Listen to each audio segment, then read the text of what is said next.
भोजपुरी के bold actress Yamini Singh एक film को कितना चार्ज करती है और वह फिल्म में कब डेब्यू की थी। तो जी हाँ, नमस्कार दोस्तों, एक बार फिर से हर खबर भोजपुरी न्यूज चैनल में आप सभी भोजपुरी दर्शकों को स्वागत है। हम बानी सने सूरज। तो दोस्तों, आप लोगों को भी मन में चल रहा होगा कि यामिनी सिंह एक फिल्म को कितना चार्ज लेती है। तो मैं पूरे जानकारी के साथ बताऊंगा, तो वीडियो में आप लोग अंत तक जरूर बने रहिएगा। साथ ही मेरे चैनल हर खबर भोजपुरी न्यूज चैनल पे नए हैं तो इस चैनल को भी सब्सक्राइब कीजिएगा, ताकि आप लोगों के बीच भोजपुरी की नई खबर सबसे पहले पहुंचे।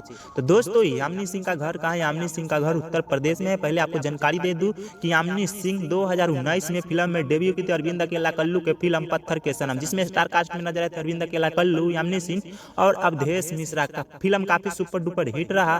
तब से इनका काम का लाइन लग गया। यामिनी सिंह भोजपुरी के बहुत ही बड़े बड़े स्टार के साथ काम कर चुके हैं, जैसे power star Pawan Singh, trending star Khesari Lal, action king Yash Kumar, Pradeep Pandey, Chintu, Arvind अकेला कल्लू जैसे तमाम बड़े स्टार के साथ इन्होंने काम कर चुकी है।